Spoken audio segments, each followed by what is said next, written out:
ഞാൻ വളരെ കോൺസെൻട്രേറ്റ് ചെയ്ത് കപാൽപാതി നിങ്ങളെ കപാൽപാതി മനുഷ്യന്റെ പാതി മൊത്തം പോയിരിക്കാം. ഇന്ന് ലെഗിനെ കളിച്ച് 100 കിലോ വെയിറ്റ് ആട്ടെ അനക്കുവനാണ് ഇതൊക്കെ. ഇന്നലെ മുതൽ ഒരാൾ നടക്കാൻ തുടങ്ങി പറഞ്ഞിട്ട് മേശ ഓന്റെ കാര്യം അത് പറയാത്തല്ലേ മോനെ. ഇനി മോനെ ഓനെ കൊണ്ടാവുമല്ലോ. അതെ മമ്മൂട്ടിന്റെ ഫിഗർ ചെയ്യാ എന്റെ കാല് കഴിഞ്ഞ മമ്മൂട്ടിയാ. ഇല്ല എന്താ എന്റെ പ്രശ്നം?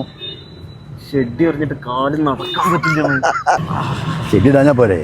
ഷെഡി ഇട്ടാണ്ടൊന്നും ചെയ്യാൻ പാടില്ല പോലെ എന്തോന്ന് തൂങ്ങി പോകുമ്പോടെ ഇതിൽ കൂടുതൽ എന്ത് തൂങ്ങാനാടാ. എന്നെ കൊണ്ട് പറയിപ്പിക്കണ്ടോ സോമ. ഞാനൊക്കെ ഇപ്പൊ ചെടി ഇട്ടാ പണ്ടത്തെ ആൾക്കാർക്ക് ചെടി ഇട്ടിട്ടേന്ന്. പണ്ടുള്ള ആൾക്കാർക്കൊക്കെ ലെങ്കോട്ടൊക്കെ ഉണ്ടായിരുന്നു. കളരിയൊക്കെ ചെയ്യുമ്പോൾ കണ്ടില്ലേ ഓണക്കും ലെങ്കോട്ട് എന്തൊക്കെയാ ഉണ്ടായിന്. എന്റെ അച്ഛനാ വന്നിങ്ങനെ ആര് മടിയൻ. ഇനിയിപ്പോ 1 മണിക്കൂറാണ് ഇവിടെ എത്താൻ. ഇനിയിപ്പോ വന്നിട്ട് ഒരു കുട്ടാണല്ലോ ഇവിടെ കേക്കാം. കുട്ട എന്താ മുണ്ടൊക്കെ എടുത്തിട്ട് ഇവര് പറഞ്ഞിട്ട് നടന്നാടാ. എടാ ശോഭ ഇവിടെ ജിമ്മിന് എന്താ ശരിയാ? എന്നോട് യോഗ ചെയ്യാൻ പറഞ്ഞിട്ട് ചെയ്താ.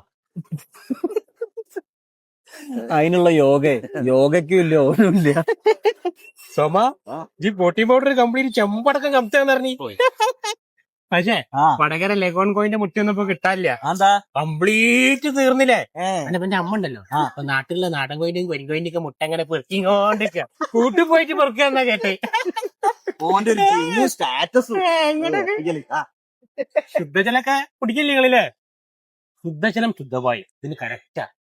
നിങ്ങൾ നല്ല സ്ഥലത്തായിരിക്കും കേട്ടോ. കൃത്യമായിട്ട് ഇങ്ങോട്ടായി കിട്ടും.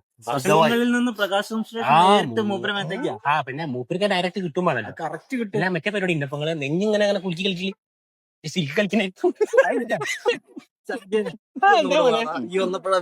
കൊറേ നേരായി ചോദിക്കണേ. എന്നോട് മാത്രമേ തുറന്നു പറയാൻ പറ്റൂ. ജോഡി കറക്റ്റ് ആയത്. ഈ തുറന്നു പറയണം. ഷെഡ് പറഞ്ഞാടാ ഈ ജെട്ടിട്ടില്ല. ഈ ഒരു കാര്യം ചെയ്യും. എന്റെ 4 പൂക്കളുള്ള ചെടി ഉണ്ട്. അതിട്ടാണെങ്കിൽ നല്ല കാറ്റോട്ടം കിട്ടും. 2 ഞാൻ തരാം. അത് കീറിയതല്ലേ? അത് കീറിയല്ലടാ, അത് എയർ റോൾസ് ആണ്. പിന്നെ ഇന്നലേക്ക് കക്കൂസ് പോലെ ഇരിക്കാൻ പറ്റില്ല. അത് ടിഷ്യൂ പേപ്പർ ഇട്ട് തുടച്ചാ മതിയടാ. അതില്ലേ? പിന്നെ പിന്നെടാ ഈ നായ്ക്കള് പറയുന്ന ഒന്നും നീ കേൾക്കരുത്. ഇല്ല ഞാൻ കേൾക്കൂല. നല്ലോണം തിന്നണം. നല്ല ഉറക്കും വേണ്ടാവും. മിനിമം 2 മണി വരെ ഇനി ഉറങ്ങണം. എന്ത് പറഞ്ഞാലും വ്യായാമം.